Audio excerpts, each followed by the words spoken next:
Oke, selamat siang teman-teman. Temennya cuman, ya ini teman-teman semua sih. Yang satu teman kakak pendamping, satunya teman remaja. Emang teman-teman. Selamat siang, Kak. Nah, kita hari ini akan pindah ke topik baru nih ceritanya. Jadi, kalau kemarin eh, topik besarnya itu adalah remaja dan stres. Nah, kalau sekarang remaja dan masa sulit, atau mungkin kita bisa terjemahkan ke yang lain, remaja dan pergumulannya gitu ya. Kenapa ini berhubungan? Karena memang biasanya ya sumber stres itu tidak lain dan tidak bukan adalah pergumulan yang kita alami gitu. Kalau kita bergumul dengan sesuatu dan pergumulannya itu nggak selesai-selesai, maka kita bisa jadi stres. Nah, tapi seperti kemarin waktu belajar remaja dan stres, kita melihat peran Allah di dalamnya. Nah, sekarang ketika kita ngomongin remaja dan pergumulan juga kita mau melihat peran Allah di dalam pergumulan itu ya. Nah, oleh karena itu sebentar.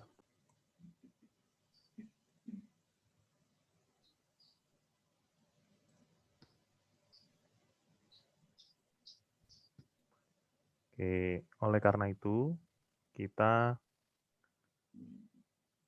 sekarang mau mengawali kebaktian kita dengan menyanyikan lagu dari NKB nomor 87 ya.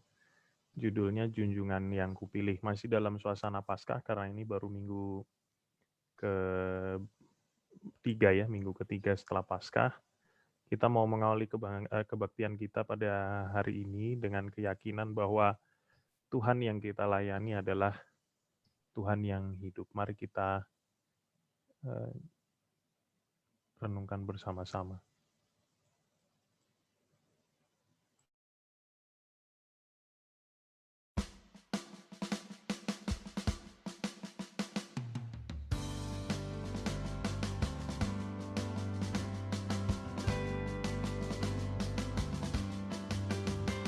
Junjungan yang kupilih, Yesus ku penebus, yang bangkit dari mati, berkuasa seterus.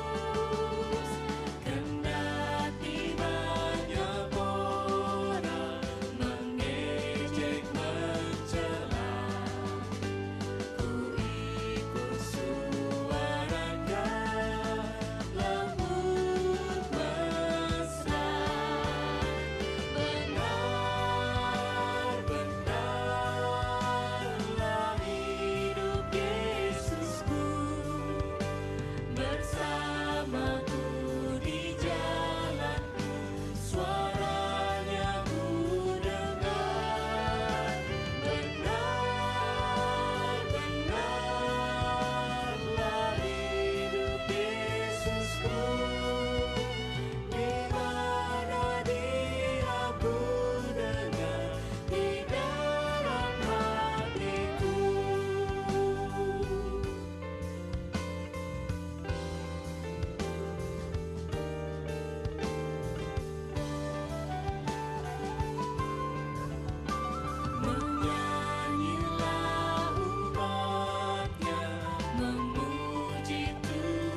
Mari kita berdoa.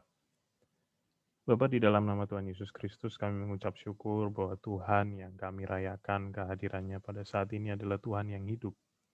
Tuhan yang hidup yang selalu mendengarkan kami, selalu bersama-sama dengan kami, dan selalu ada di dalam hati kami. Kami menyerahkan ibadah kami pada saat ini ke dalam tangan-Mu Tuhan. Tuhan pimpin dari awal hingga akhir sehingga di dalamnya hanya nama-Mu yang dipuji dan dibesarkan. Di dalam nama Tuhan Yesus Kristus, doa ini kami naikkan dengan pertolongan Roh Kudus kepada Bapa di sorga. Amin. Oke. Nah, teman-teman sebenarnya kita mau ice breaking sedikit ya tadinya. Tapi berhubung, ini sudah ada beberapa yang bergabung. Ada Ginda, ada Sarah, dan Ada Iben. ada Iben. Oh, Iben Itu ini. disuruh ke Esther. Iya, Iben diimpor. Oke, teman-teman silakan kita mau ini ya, mau sedikit ice breaking, berwacana. Iya, wacana itu ya waktunya cairkan suasana ya teman-teman. Nah, caranya boleh di scan QR code ini atau teman-teman bisa pergi ke browser dan ketikkan link yang ada di slide itu ya. slido.com/WCN. WCN itu singkatan dari wacana. slido.com/WCN. Sebentar. Saya akan aktifkan dulu supaya teman-teman bisa menjawabnya ya. Oke, silakan teman-teman. Ada yang sudah bisa melihat pertanyaannya atau belum? Bentar. Apa isi doamu 3 hari terakhir? Benar sekali. Terima kasih Kak Okta. Nah, boleh-boleh silakan diisi ya. Nanti kita Ini anonim ya? anonim dong. Anonim. Nanti kalau ada yang marah-marah sama Tuhan, terus ketahuan namanya, thanksin dia. Iya. Oke, silakan.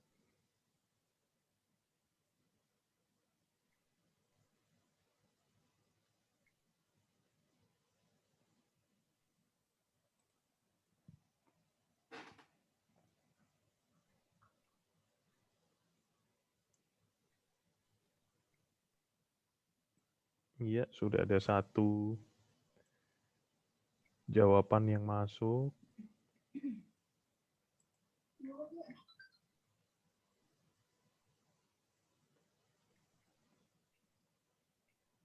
Yuk, jawab yuk.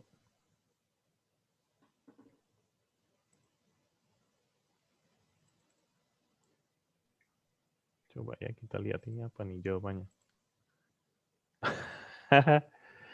Aduh, ini yang menjawab kelulusan kok membongkar identitasnya sendiri ya. Kira-kira ketahuan nih siapa yang jawab kelulusan nih. Oke. Iya. Ada lagi Sarah sama Ginda mau coba jawab, silakan. Ada kesehatan keluarga, ada kelulusan, tapi baru dari satu orang nih.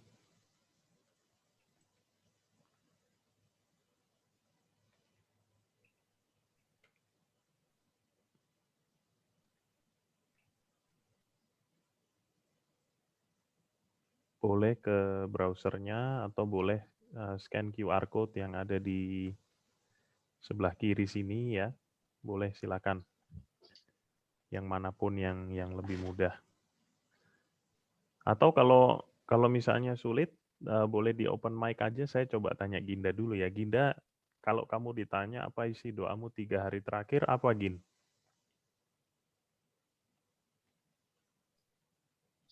Ginda.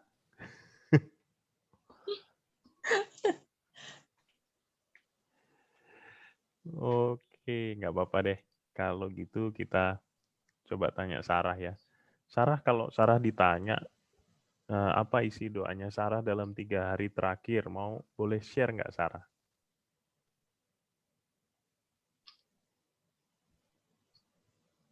Sarah.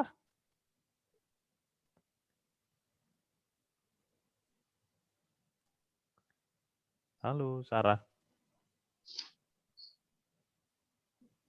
Sar. Nanti Oh, kalau event saya yang teriak ya, Kak. iya. Ben. Eh, emang kamu segitu Halo. pengennya? Emang kamu segitu pengennya lulus, Ben? Sampai didoakan 3 hari terakhir. Canda ya, Ben. Ya, kita pastinya pengen lulus lah. Kalau nggak lulus, kapan move on-nya di kita dalam hidup ya? Yoi, Kak. Di situ, Kak. di situ terus. Capek juga ya. Kagak geser-geser. Tadi kayaknya ada suara Sarah deh, Kak. Iya ya. Sarah. Main yuk. Apa Sarah lagi main sama Sidul kali ya? Sarah.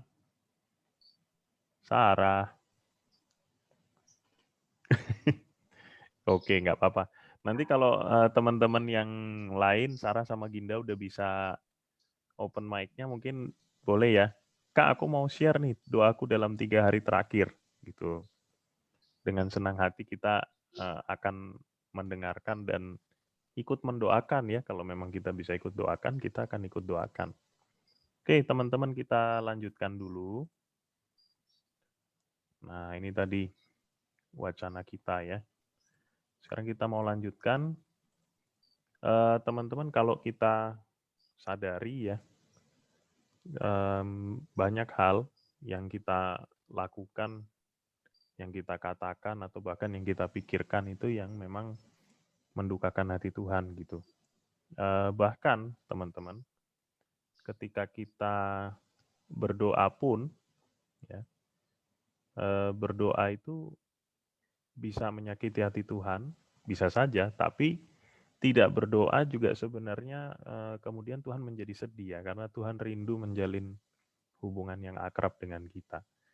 Nah, oleh karena itu saya mengajak kita semua pada saat ini untuk coba kita renungkan sikap, perkataan, perbuatan, pikiran, doa-doa yang mungkin menyakiti hati Tuhan. Nah, saya memberi kesempatan kepada teman-teman untuk mengaku dosa secara pribadi. Nanti saya akan menutup di dalam doa pengakuan dosa kita bersama-sama ya. Silakan teman-teman.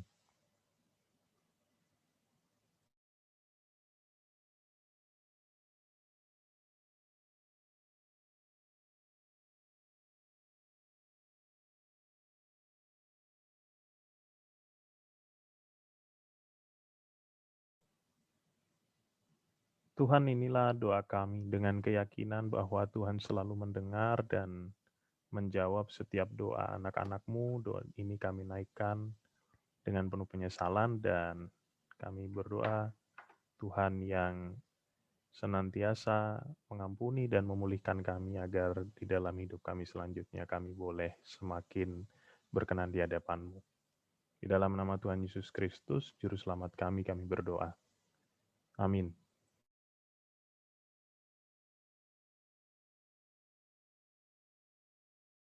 Oke, teman-teman, sebelum kita masuk ke pelayanan firman Tuhan yang akan disampaikan oleh Kak Okta pada hari ini, memang karena tema kecilnya adalah Tuhan Allah yang selalu mendengar ya. Jadi kita mau sekaligus mengakui dosa kita tadi, tapi juga kita mau masuk ke dalam pemberitaan firman Tuhan. Nah, sebelumnya kita mau nyanyi Mampirlah Dengar Doaku ya dari Kidung Jemaat nomor 26.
Oke, silakan Kak Okta.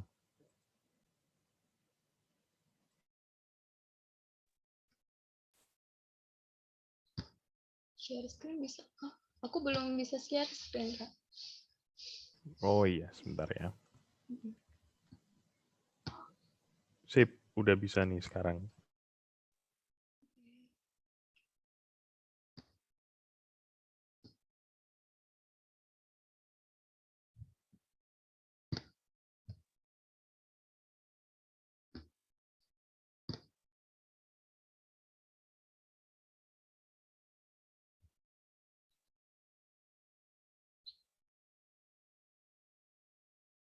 Sebelum kita mendengarkan firman Tuhan, mari kita bersatu dalam doa. Allah Bapa yang bertata di dalam kerajaan sorga, terima kasih ya Bapa, karena Kau telah mengumpulkan kami di Zoom ini untuk bersekutu bersama. Saat ini kami akan mendengarkan firman-Mu. Kiranya Kau memberkati kami, berilah kami hikmat agar kami dapat mengerti apa yang Kau kehendaki bagi kami. Pakai juga hamba-Mu ini untuk dapat menyuarakan firman-Mu dan lebih-lebih kepada kita semua agar dapat melakukannya dalam kehidupan kami masing-masing. Terima kasih ya Bapa, hanya dalam nama Tuhan Yesus Kristus kami berdoa. Amin.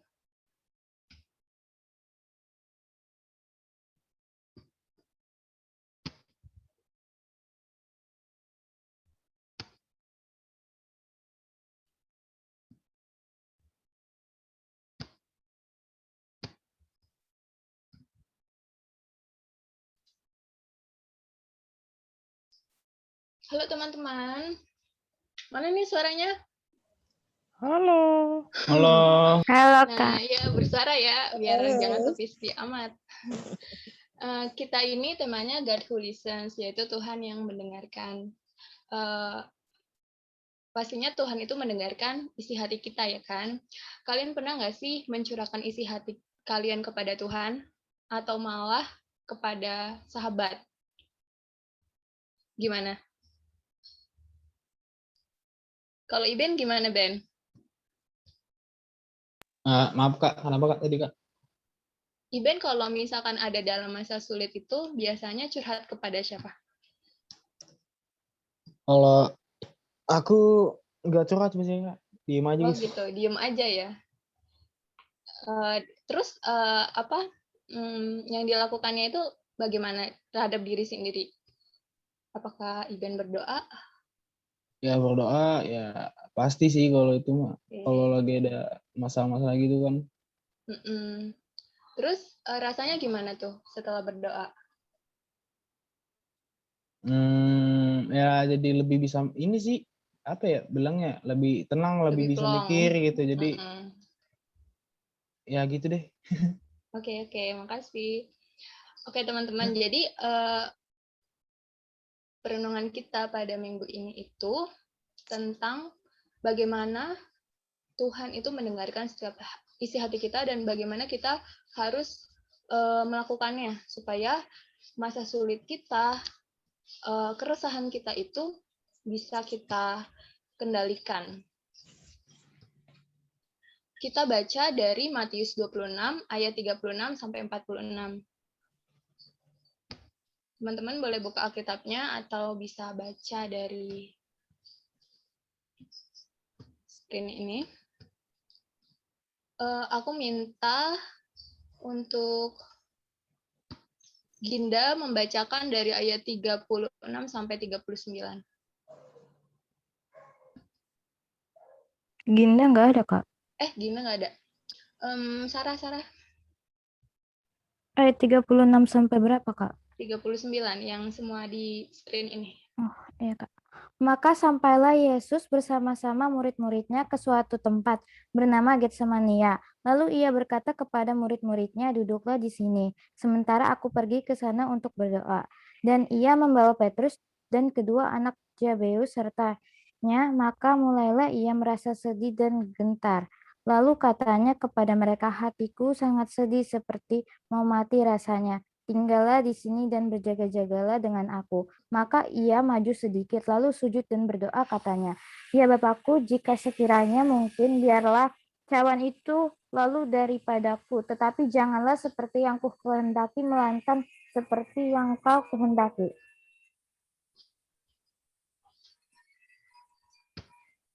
Aku minta siapa? Yang di sini siapa aja sih? Lupa. Gue cuman Iben. Oke, Iben berarti. Iben untuk bacakan 40 sampai 46. 40 ya, sampai 46. Oke. Iya. 40. Setelah itu ia kembali kepada murid-muridnya itu dan mendapati mereka sedang tidur.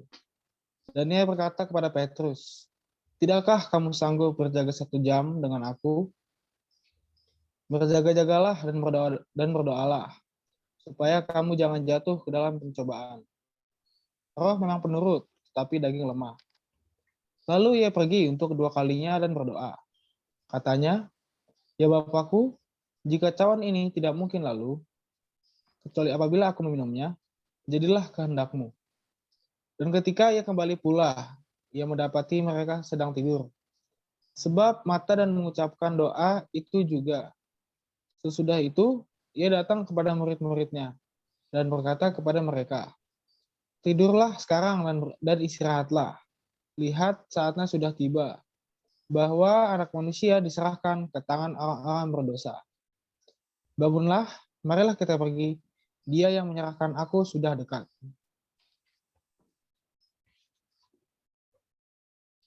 Oke, terima kasih, Ben. Nah, dari pembacaan tadi, kita bisa melihat bagaimana sikap Yesus dan sikap murid-muridnya.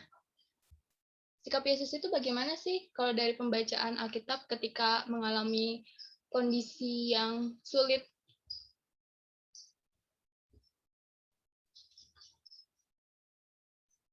Yuk, Sarah, Iben, boleh dijawab?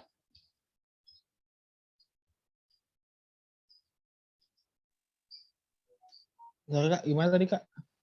Ada putus-putus. Sikap Yesus, oh ya, sikap Yesus pada pembacaan ini, kan Yesus mengalami masa sulit, yaitu dia akan ditangkap dan akan dihukum salib kan. Berarti dia memiliki keresahan nih sebagai manusia. Lalu bagaimana tindakan Yesus itu pada pembacaan kita ini, yang tadi kita baca?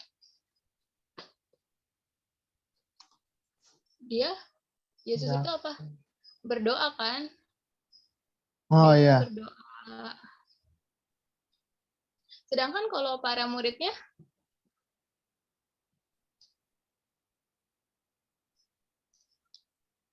Para muridnya ketakutan bukan sih, Kak? Saya lupa deh. iya dia disuruh tidur, tapi dia tidak berjaga-jaga kan? Tidak berjaga-jaga bersama Tuhan. Itu. Tidak berjaga-jaga di sini itu maksudnya apa? Yaitu dia tidak waspada. Tidak waspada.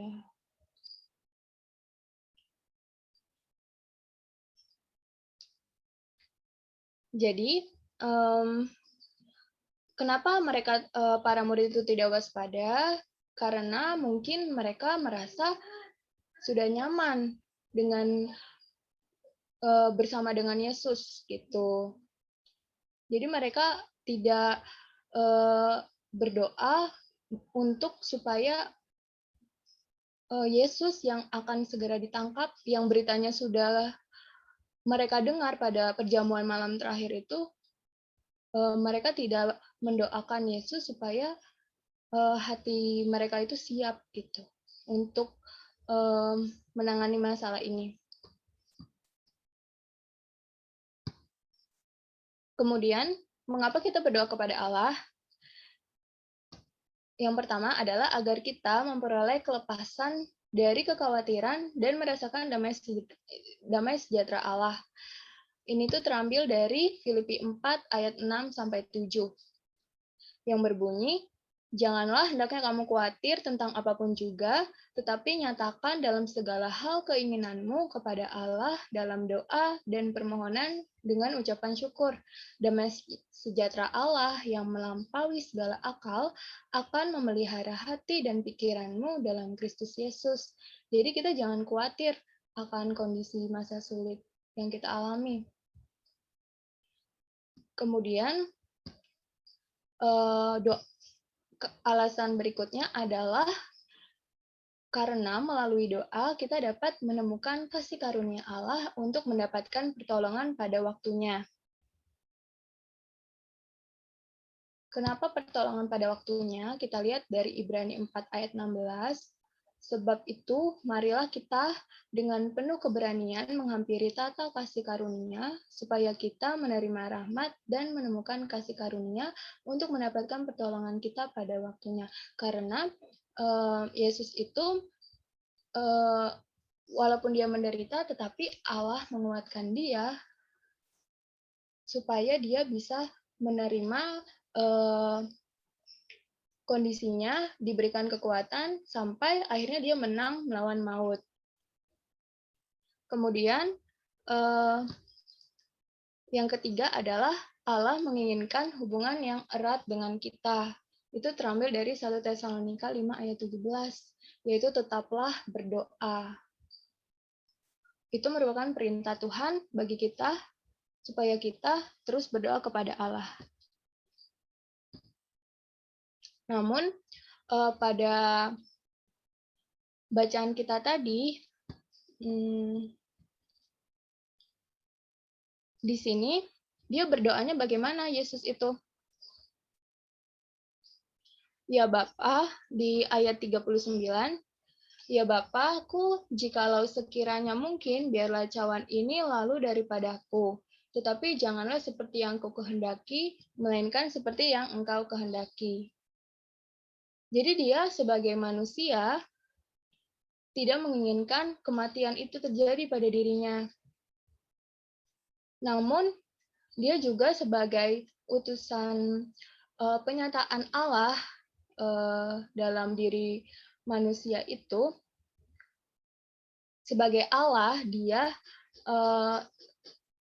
menerima bahwa janganlah seperti yang kukehendaki, melainkan seperti yang engkau kehendaki. Berarti Yesus itu berserah, menyerahkan sepenuhnya kepada tangan Allah.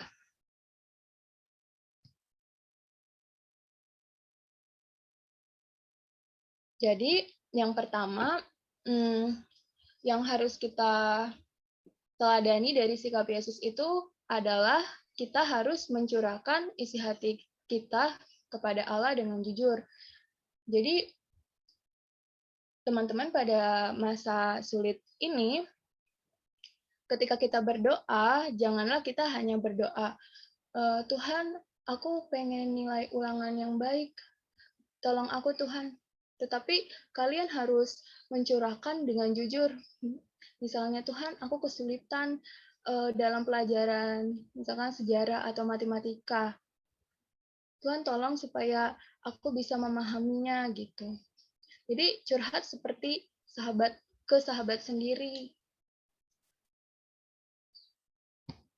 Hal ini diambil dari Ibrani 5 ayat 7.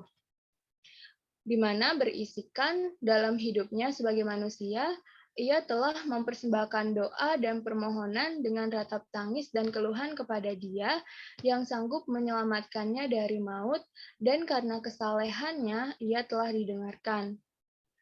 Jadi, dalam hidupnya itu, dalam hidup Yesus sebagai manusia, ia telah mempersembahkan doa dan permohonan dengan ratap tangis dan keluhan. Jadi dia kan menangis kepada Allah Bapa di Taman Getsemani itu. Lalu karena kesalehan itu berarti karena dia hormat dan taat kepada Bapa, maka doanya telah didengarkan. Sehingga Yesus telah bangkit dari maut.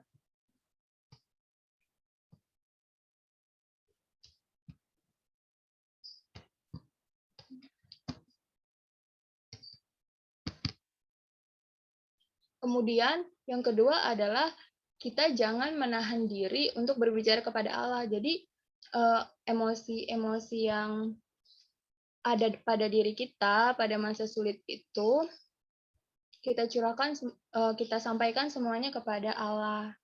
Karena pada Yeremia 29 ayat 13 itu berkata, apabila kamu mencari aku, kamu akan menemukan aku. Apabila kamu menanyakan aku dengan segenap hati. Jadi kita harus dengan segenap hati itu maksudnya adalah menyerahkan seluruhnya, seluruh hidup kita kepada tangan Tuhan. Setiap pergumulan yang kita rasakan. Jadi kalau kita berdoa, mungkin kita menahan diri karena Tuhan itu tidak terlihat. Tidak seperti sahabat kita yang bisa kita lihat. Tapi kita itu harus merasakan kehadiran Tuhan saat kita berdoa dan rasakan bahwa Tuhan sedang merangkul kita, sedang memeluk kita, dan kita curahkan semuanya supaya hati kita menjadi lega.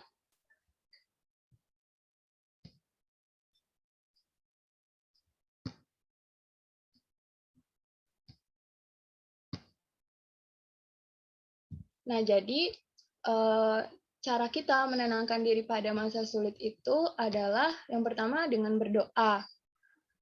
Yang seperti dari Filipi 4 ayat 6-7 yang udah kita baca tadi.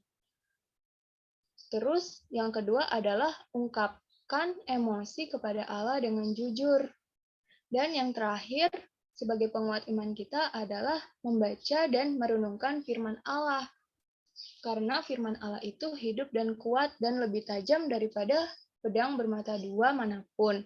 Ia menusuk amat dalam sampai memisahkan jiwa dan roh, sendi-sendi dan sumsum. Ia sanggup membedakan pertimbangan dan pikiran hati kita. Jadi firman Allah itu tahu apa isi hati kita. Dan dengan kita mencurahkan isi hati kita kepada Tuhan, maka kita memiliki hubungan yang semakin erat kepada Tuhan. Karena Tuhan pun menginginkan kita menjadi pribadi yang lebih baik lagi untuk kita lebih erat berdoa karena kita sudah ditebus dari dosa gitu.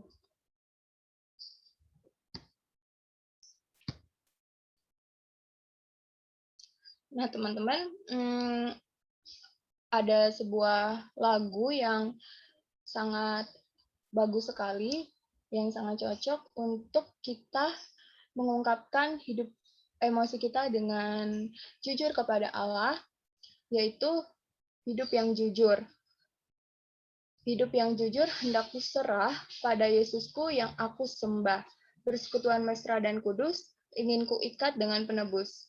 Jadi, kita harus menyerahkan hidup kita secara jujur kepada Tuhan, dan kita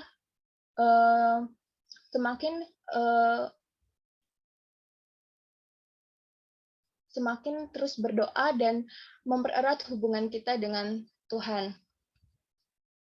Terus di bagian refnya, ya Yesus, kau kurbankan darahmu bagiku.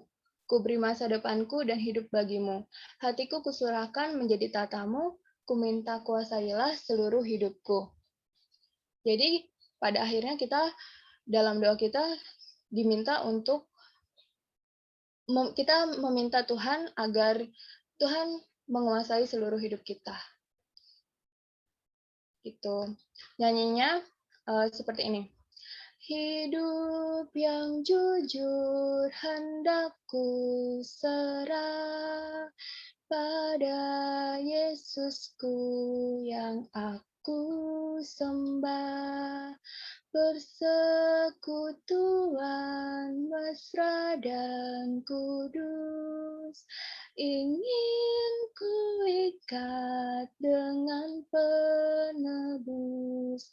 Ya Yesus, kau kurbankan darahmu bagiku. Ku beri masa depanku dan hidup bagimu. Hatiku ku serahkan menjadi tatamu. Ku minta kuasailah seluruh hidupku. Itu teman-teman. Jadi apapun kondisi masa sulit yang kalian alami, maka kita percaya bahwa Tuhan sedang merencanakan hal yang baik kepada kita. Memang kondisinya tidak akan berubah pada saat itu, tapi kita percaya bahwa pertolongan Tuhan itu nyata bagi hidup kita. Dan pada saat kita selepas berdoa pun pasti kita merasakan kenyamanan, kedamaian pada hati kita. Kiranya Tuhan menolong kita untuk melakukannya. Amin.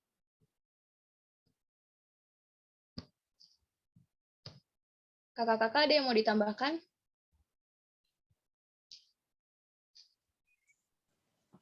Kepada Iya. senior saya, Kak Esther. Iya, ini nih memang tema yang menarik ya, Tuhan mendengar gitu. Sementara Tuhan yang mendengar itu tuh wujudnya nggak bisa kita lihat gitu, nggak bisa kita lihat, nggak bisa kita sentuh. Sementara dikatakan dia mendengar gitu. Tapi kalau lihat dari perikop yang tadi adik-adik baca nih, yang dibilang Kak Okta tadi benar tuh. Kakak Esther nambahin sedikit aja, yang menjelaskan sedikit situasinya ya, situasi bahwa Yesus itu juga adalah Allah. Kan kita tahu ya, Yesus itu juga adalah Allah. Artinya Yesus memiliki juga sifat-sifat Allah. Salah satunya tuh dia tentu Maha Tahu. Nah, dalam di Taman Getsemani kalau kita mau kilas balik, dia kan tahu soal bahwa dia akan berjalan menuju Kalvari. Dia tahu soal pengkhianatan muridnya, dia tahu siapa yang mengkhianatinya, dia tahu Petrus akan menyangkal dirinya gitu. Dia tahu bahwa dia akan diludahi, dicemooh, dipaku, bahkan mati di sebuah penghukuman yang hina ya, di salib. Dan di dalam kemanusiaannya, kalau tadi kan Yesus memiliki sifat Allah, dalam kemanusiaannya tentu dia merasa gentar, merasa takut, merasa sedih. Makanya dikatakan di ayat yang ke ayat yang ke-30 berapa tadi tuh? Kalau adik-adik buka lagi Alkitabnya, ayat yang 38, dia bilang, hatiku sangat sedih seperti mau mati rasanya. Itu perasaan yang luar biasa, berarti menghadapi jam-jam terkelam yang akan segera dijalani oleh Tuhan Yesus. Itu dia refleksikan dengan kata-kata bahwa hatiku sedih sampai mau mati rasanya, saking gentarnya, takutnya gitu. Dan itu Kak Esther mau jelaskan tuh tentang masa sulit Yesus ketika itu ya, masa sulit yang kita lihat dari kondisi Yesus menjelang proses dia menuju ke Kalvari. Kalau misalnya lihat lagi di Lukas, Markus itu yang dia berduanya itu sampai merebahkan diri ke tanah. Ini sama ya judulnya Taman Getsemani juga yang di Markus. Kemudian juga yang di Lukas peluhnya seperti titik darah yang bertetesan ke tanah. Itu menggambarkan kondisi yang begitu amat sangat luar biasa yang dirasakan sama Tuhan Yesus. Itulah makanya terjadi pergumulan di dalam dirinya sendiri. Kalau lihat rasa gentarnya, dia bilang sama Tuhan, Bapa, jikalau sekiranya mungkin biarlah cawan ini lalu daripadaku. Atau kalau bahasa kita, kalau boleh nggak usahlah saya lewati proses ini. Kalau boleh ini nggak usah terjadi lah dalam diri saya. Walaupun pada ending kalimatnya, ujung kalimatnya dikatakan bahwa tetapi janganlah seperti yang kau kehendaki, melainkan seperti yang kau kehendaki. Ada dua kontras ya, antara yang satu bilang keinginan hatinya kalau bisa jangan terjadi hal ini, saya bisa lepas dari hal ini, atau tadi apa tuh Kak Hendra, aku senang juga dengar istilahnya gitu ya, lepaskanlah dari ini ya, dari peristiwa ini gitu ya. Tapi yang kontras yang satu lagi bilang, kalau ini yang Bapak kehendaki, maka saya akan taat. dua sisi yang terjadi dalam diri Yesus yang menunjukkan bahwa pada saat itu dia bergumul gitu. Dia bergumul hebat antara keinginan dirinya dan keinginan dirinya, dua-duanya keinginan dirinya sih ya, tapi masih secara kedagingannya dia nggak mau gitu ngelewatin itu. Itu sebuah doa yang bisa kita teladani dari doa Tuhan Yesus di Getsemani, bahwa kadangkala kita nggak bisa secara lugas, sungkan atau apalah ya untuk bicara berdoa sama Tuhan gitu. Tetapi kita bisa bicara dengan lugas, dengan luwesnya ketika bicara dengan sahabat, dengan mungkin orang tua. Tapi kita nggak bisa bicara seperti itu di hadapan Tuhan. Ada yang kita tahan gitu. Kenapa? Ya mungkin itu tadi di Alkitab ini aja nggak ada kan di perikopnya kita baca ada nggak Allah berkata-kata? Nggak ada ya, Allah nggak berkata-kata. Sepertinya Tuhan berkata-kata, Allah tetap diam. Tuhan Yesus sudah meratap sedemikian, Allah tetap diam. Dia nggak berkata-kata apa-apa. Kejadian itu mungkin saja seperti yang kita alami. Kita mau berdoa sama Tuhan, jadi nahan gitu. Menahan dalam diri kita sendiri, menahan dalam arti ya sudah ini nggak bisa dilepaskan, atau mungkin juga gitu ya nggak percaya juga, orang nggak dilihat jadi nggak bisa tahu apakah dia benar bisa menyelesaikan masalahku atau apalah gitu. Jadi terkadang tuh kita perlu memperhatikan di sini di renungan ini kakak cuma mau menambahkan bahwa terkadang ketika kita berdoa itu Allah tampaknya diam, tidak berkata apa-apa. Ketika kita selesai berdoa atau selesai berdoa gitu, mungkin yang kita doakan itu nggak berubah. Yang kita minta atau kita pohonkan atau kita curhatkan kepada Allah itu situasinya mungkin nggak berubah. Tetapi ada kedamaian, ada pengharapan yang Tuhan kasih sebenarnya di dalam hati kita. Nah itu sama persis ketika Tuhan Yesus bilang, kalau boleh lewatin deh ini ya, lepaskan saya. Kan nggak berubah, dia tetap berjalan menuju Kalvari. Akan tetapi kemuliaan dia dapatkan ketika dia dibangkitkan pada hari yang ketiga. Itu ya. Kebangkitan dia dapatkan pada hari yang ketiga, kematiannya dilewati dengan penuh dengan iringan dan penyertaan dari Allah sampai kepada dia dibangkitkan dan dimuliakan pada hari yang ketiga yang kita rayakan sebagai Paskah. Doanya dijawab oleh Allah. Karena itu tadi masuk yang tadi disampaikan Kak Okta. Dalam hidupnya sebagai manusia, ia telah mempersembahkan doa dan permohonan dengan ratap tangis yang dari Ibrani 5 ayat 7. Maksudnya berdoa itu mungkin nggak selalu kita meratap atau menangis, tapi ada kesungguhan. Ada sungguh-sungguh yang kita sampaikan di hadapan Tuhan. Ada kejujuran, ada keterbukaan, kita mau ngomong apa kepada Allah. Gitu ya. Itu sih yang Kak Esther tambahkan sedikit, yang lain oke. Kak Hendra mungkin mau tambahkan lagi. Terima kasih Kak Esther. Terima kasih, sama-sama Kak.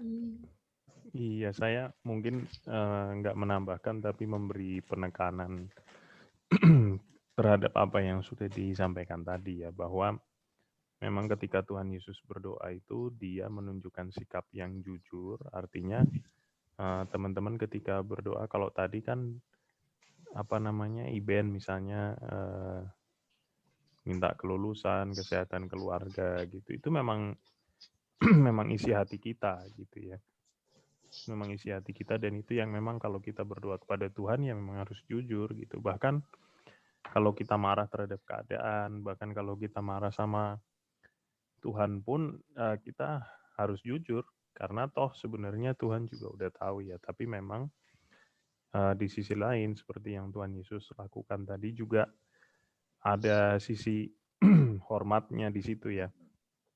Jadi Tuhan Yesus tahu bahwa dia berdoa kepada Bapa gitu, kepada Bapa yang berkuasa. Jadi dia pada akhirnya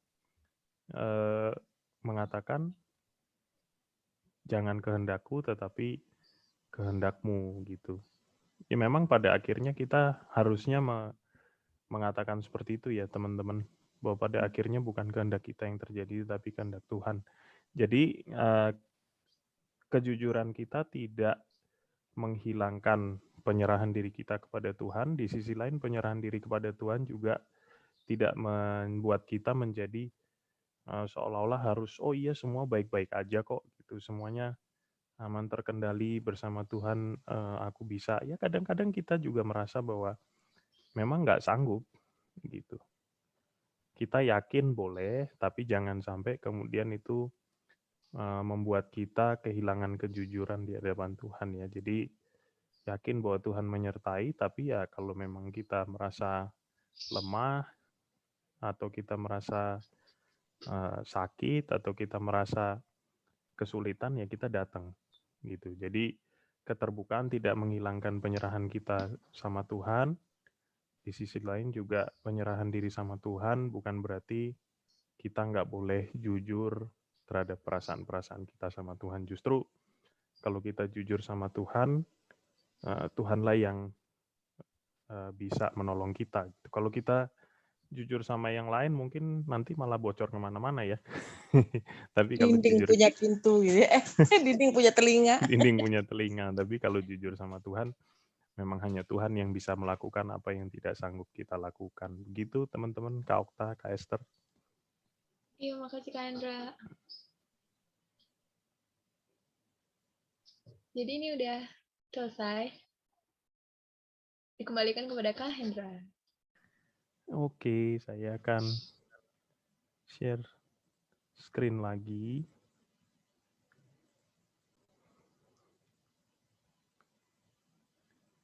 Mana dia? Tunggu ya. Iya, teman-teman, ini sebenarnya tinggal temen doang nih. Tapi oke lah. Teman-teman, kita akan mengikrarkan pengakuan iman rasuli kita, dan pengakuan iman rasuli akan dipimpin oleh Kak Esther. Silakan Kak Esther. Iya. Yuk kita bangkit berdiri. Kita bangkit berdiri karena kita mau menyatakan pengakuan iman percaya kita. Kita mulai.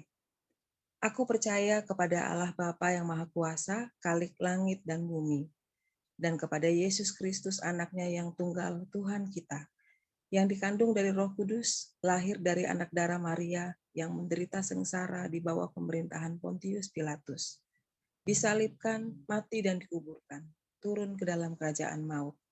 Pada hari yang ketiga, bangkit pula dari antara orang mati, naik ke surga, duduk di sebelah kanan Allah, Bapa yang Maha Kuasa.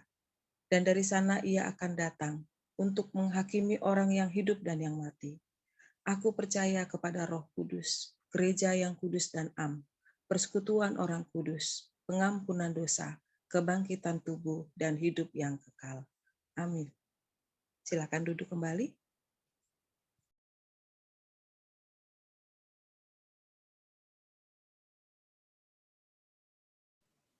Oke, teman-teman semuanya, sekarang tiba waktunya kita menyampaikan persembahan kita kepada Tuhan. Nah, buat teman-teman yang lain, persembahannya bisa dititipkan dulu ke orang tua untuk nanti diserahkan kalau memang sudah bisa ke gereja ya. Ayat Alkitab yang menjadi dasar persembahan kita adalah 2 Korintus 8 ayat 9. Di sini Rasul Paulus berkata, karena kamu telah mengenal kasih karunia Tuhan kita Yesus Kristus, bahwa ia yang oleh karena kamu menjadi miskin, sekalipun ia kaya, supaya kamu menjadi kaya oleh karena kemiskinannya. Nah, teman-teman, kita mau menyerahkan persembahan kita sambil kita menyanyikan lagu Ku Persembahkan Tubuhku.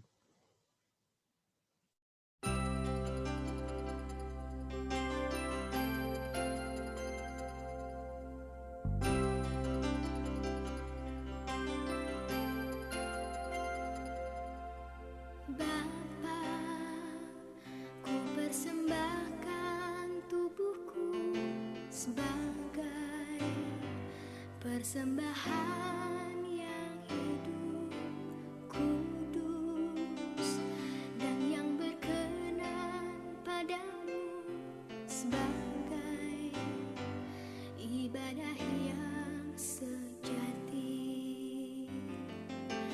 Bapa, ku persembahkan tubuhku sebagai persembahan yang hidup, kudus, dan yang berkenan padamu sebagai ibadah yang sejati.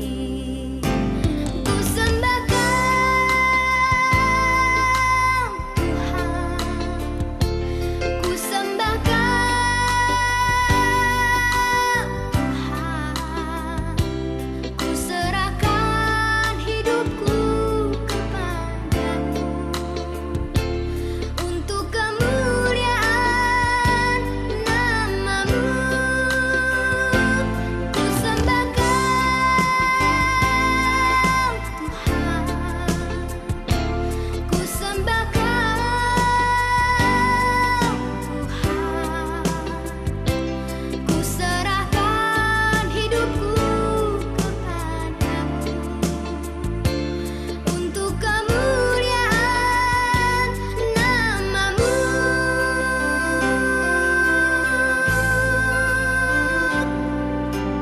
Bapa, ku persembahkan tubuhku sebagai persembahan yang hidup, kudus, dan yang berkenan padamu sebagai ibadah yang sejati. Ku sembahkan Tuhan, ku sembahkan Tuhan, ku serahkan hidupku kepadamu untuk kemuliaan nama-Mu. Ku sembahkan Tuhan, ku sembahkan Tuhan,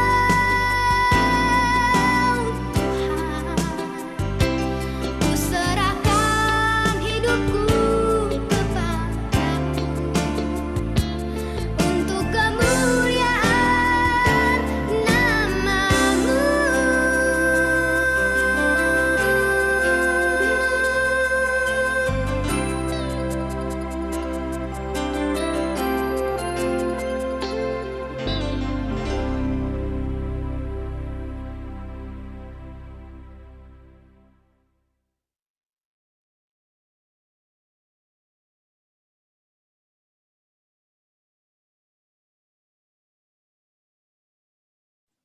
Teman-teman, mari kita menaikkan pokok-pokok doa syafaat kita. Mari kita berdoa.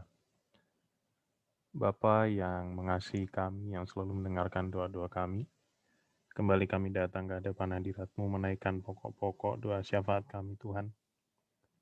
Pada saat ini secara khusus kami mau berdoa untuk Komisi Remaja di Pos Cilengsi. Tuhan yang kiranya terus menyalakan semangat di dalam diri kami masing-masing, untuk kami boleh senantiasa terlibat, untuk kami boleh senantiasa aktif di dalam persekutuan dan di dalam kegiatan jemaat Tuhan di sini.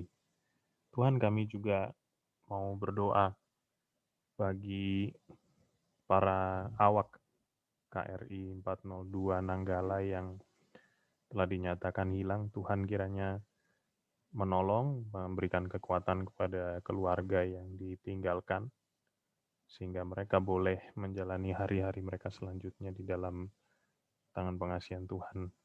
Kami juga berdoa bagi bangsa dan negara kami, Tuhan. Kami percaya bahwa di tengah kondisi COVID-19 saat ini, Tuhan menyertai, Tuhan memberikan hikmat kepada pemimpin-pemimpin kami yang Tuhan percaya untuk menduduki posisi-posisi dan jabatan-jabatan di tempatnya masing-masing, sehingga mereka boleh mengeluarkan kebijakan yang menolong kami semua untuk lewat dari masa kesulitan saat ini.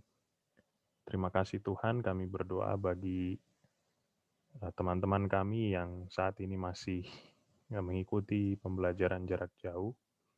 Kami yakin dan percaya bahwa Tuhan menyertai, khususnya di saat-saat di mana kami sudah kehilangan semangat, di mana kami merasa stres, di mana kami merasa frustrasi dengan pembelajaran jarak jauh yang tidak kunjung berakhir dengan tugas-tugas yang menumpuk. Tuhan kiranya yang senantiasa menolong kami, memberi kami semangat dan kekuatan, sehingga kami dapat menjalani semuanya itu. Inilah doa-doa yang kami naikkan ya Tuhan, di dalam nama Tuhan Yesus Kristus.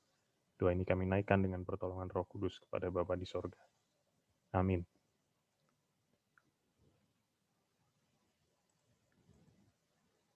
Oke, teman-teman. Kebaktian kita sudah hampir selesai ya. Tapi sebelum kita kembali ke kehidupan kita masing-masing, kita mau mengamini kembali apa yang tadi sudah firman Tuhan yang sudah kita dengar, bahwa Allah kita adalah Allah yang selalu mendengarkan doa kita, dan lebih lagi Dia adalah Allah yang menjawab doa kita sesuai dengan kehendaknya dan menurut waktunya. Kita nyanyikan lagu Bapa yang Kekal.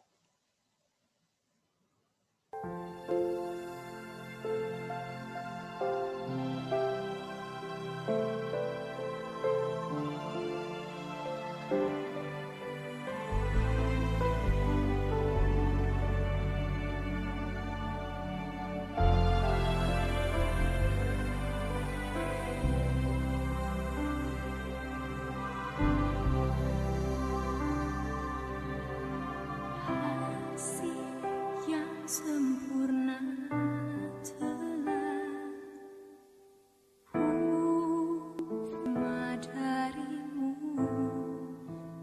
bukan karena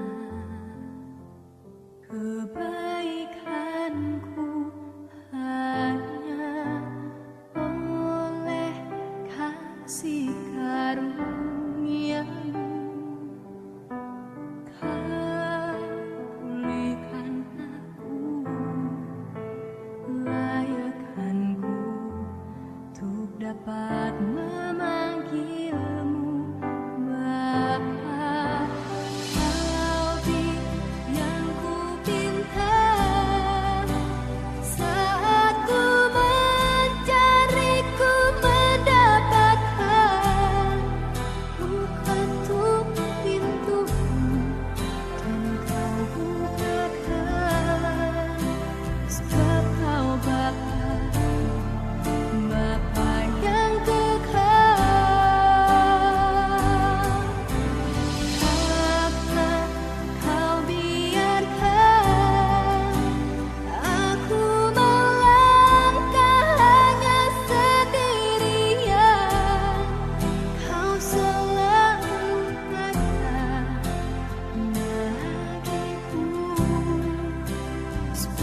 Iya, untuk menutup kebaktian kita, saya serahkan kepada Kak Esther. Silakan Kak Esther.